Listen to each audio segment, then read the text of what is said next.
കേരളത്തിന്റെ സമീപകാല രാഷ്ട്രീയ ചരിത്രത്തിൽ ഏറ്റവും കോളിളക്കം സൃഷ്ടിച്ച കേസായിരുന്നു ടി പി ചന്ദ്രശേഖരൻ വധക്കേസ്.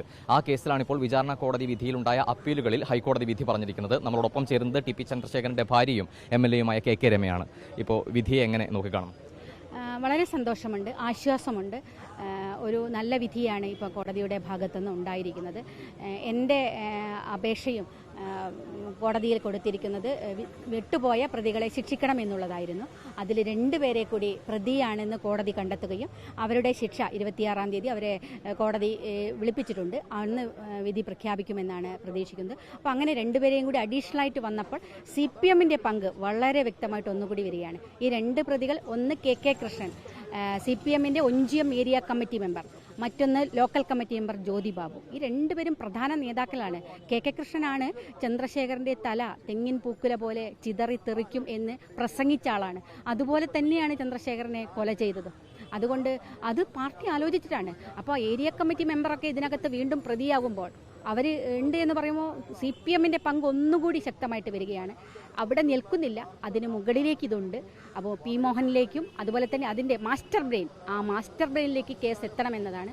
അതുകൊണ്ട് പോരാട്ടം അവസാനിക്കുന്നില്ല. ഞാൻ ഇനിയും ഈ പോരാട്ടവുമായി മുന്നിടും. അവസാനത്തെ ആളെ കൂടി നിയമത്തിന് മുന്നിൽ കൊണ്ടുവരണമെന്നതാണ്. ഈ വിധി കേരളത്തിലെ പൊതുസമൂഹത്തിനുടെ ഒരു ആശ്വാസമാണ്. നീതി തേടുന്ന മനുഷ്യർക്ക് നീതി അകലെയല്ല എന്ന് തോന്നുന്ന ഒരു ചെറിയ ആശ്വാസം കൂടിയാണിത്. കാരണം ഞങ്ങൾക്ക് വലിയ പണവും അധികാരവും ഞങ്ങളുടെ ഇല്ല, പക്ഷേ സത്യമുണ്ടായിരുന്നു. ആ സത്യത്തിൻ്റെ ബലത്തിലാണ് ഞങ്ങൾ മുന്നോട്ട് പോയത്.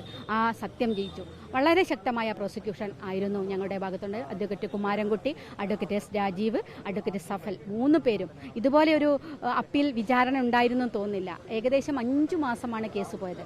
നേരത്തെ കേട്ടത് മാറാട് കോടതിയാണ് കേസാണ് ഇത്രയും ദീർഘമായി പോയൊരു കേസ്. അതിലും കൂടുതലാണ് ഈ കേസ് പോയത്. രാത്രി 10 മണി 11 മണി വരെയൊക്കെ കോടതി ഉണ്ടായിരുന്നു. ഞാൻ പല ദിവസങ്ങളിലും ഇവിടെ വാദം കേൾക്കാൻ എത്തിയിരുന്നു. അപ്പോൾ അത്രയും വിശദമായ പരിശോധനയാണ് കോടതി നടത്തിയത്. അങ്ങനെ വിശദമായ നേരത്തെ വിചാരണ കോടതിയും 76 പ്രതികളിൽ നിന്ന് ക്രീം ചെയ്തിട്ടാണ് 12 പേരെ ശിക്ഷിച്ചത്. ഏറ്റവും പ്രധാനപ്പെട്ട ആളുകളെയായിരുന്നു അന്ന് ശിക്ഷിച്ചത്. അത്രയും പരിശോധന, തലനാരിഴക്കീറി പരിശോധനയാണ് ഈ കേസിൽ നടന്നത്. ഇവിടെയും അതുതന്നെയാണ് നടന്നത്. അത്രയും വിശദമായ പരിശോധനയ്ക്ക് ഒടുവിലാണ് ഇവരെ കണ്ടെത്തിയത്. അത് തീർച്ചയായിട്ടും അത് വലിയ സന്തോഷം, ആശ്വാസമുണ്ട്. ചന്ദ്രശേഖരൻ ജയിച്ചു എന്നത് തന്നെയാണ്. ഇപ്പോൾ വർഷങ്ങളുടെ നിയമ പോരാട്ടമാണ് ഇതിന് പിന്നിൽ. ഈ പോരാട്ട കാലത്തെ എങ്ങനെയാണ് കാണുന്നത്? തീർച്ചയായിട്ടും ഒരുപാട് ബുദ്ധിമുട്ടുകളും ഒരുപാട് പ്രയാസങ്ങളും ഒക്കെ ഉണ്ട്. പക്ഷേ ഒരു സത്യം ജയിക്കുമെന്ന വിശ്വാസം മനസ്സിലുണ്ടായിരുന്നു. ആ വിശ്വാസത്തിലാണ് മുന്നോട്ട് പോയത്. പോരാട്ടം അവസാനിക്കുന്നില്ല, ഇനിയും പോരാട്ടം നടത്തിക്കിട്ടും. ആ പോരാട്ടത്തിന്റെ ഭാഗമായിട്ട് കേരളത്തിലെ ജനത ഒന്നടങ്കം കൂടെ നിന്നിരുന്നു.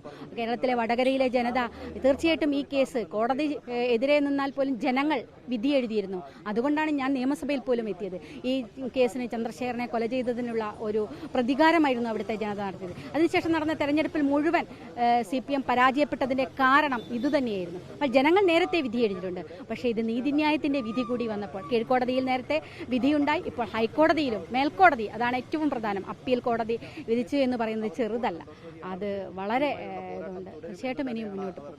36 പ്രതികളിൽ നിന്നാണ് 24 പേർ ഒഴിവാക്കുകയും പിന്നീട് 12 പ്രതികളിലേക്ക് എത്തുകയും ചെയ്തത്. P. മോഹൻ ഉൾപ്പെടെയുള്ള ആളുകളെ ഉൾപ്പെടുത്തണം എന്നതായിരുന്നു താങ്കൾ സമർപ്പിച്ച അപ്പീലിലും പറഞ്ഞിരുന്നത്. അത് നടന്നില്ല. അതിനെങ്ങനെയാണ് കാണുന്നത്? അല്ല, അത് കോടതിക്ക് തെളിവുകളാണ് കൂടുതൽ ആവശ്യം. തെളിവിൻ്റെ ചെറിയ പ്രശ്നങ്ങൾ ഉണ്ടാവും. പക്ഷേ അത് അവസാനിക്കുന്നില്ല. ഇതിൻ്റെ മേൽക്കോടതിയിലേക്ക് ഞങ്ങൾ ഈ പോരാട്ടവുമായിട്ട് മുന്നോട്ട് പോകും. അത് ജഡ്ജ്മെൻറ്റ് കിട്ടിയതിന് ശേഷം അത് വിശദമായി പരിശോധിച്ച് വക്കീൽമാരുമായിട്ട് ആലോചിച്ച് അടുത്ത നടപടിയിലേക്ക് കടക്കും. പ്രോസിക്യൂഷന്റെ പ്രവർത്തനത്തെ നടപടികൾ എങ്ങനെയാണ് കാണുന്നത്? തീർച്ചയായിട്ടും വളരെ നല്ല പ്രോസിക്യൂഷൻ ആയിരുന്നു.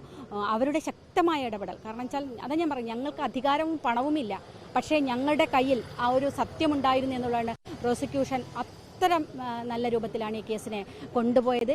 ഓരോ കാര്യങ്ങളും കോടതിയെ വിശ്വസിപ്പിക്കാൻ, കോടതിയെ കാര്യങ്ങൾ ധരിപ്പിക്കാൻ പ്രോസിക്യൂഷന് സാധിച്ചു എന്നതാണ് ഈ കേസിൻ്റെ വിജയം. പ്രോസിക്യൂഷനാണ് ഇതിനകത്ത് ഏറ്റവും പ്രധാനം. തീർച്ചയായിട്ടും അവരോടുള്ള നന്ദി തീർത്താൽ തീരില്ല. എല്ലാവരോടും, നിങ്ങളുടെ മാധ്യമങ്ങളോട് കൂടെ നിന്ന് എല്ലാവരോടും ഈ അവസരത്തെ നന്ദി പറയുകയാണ്.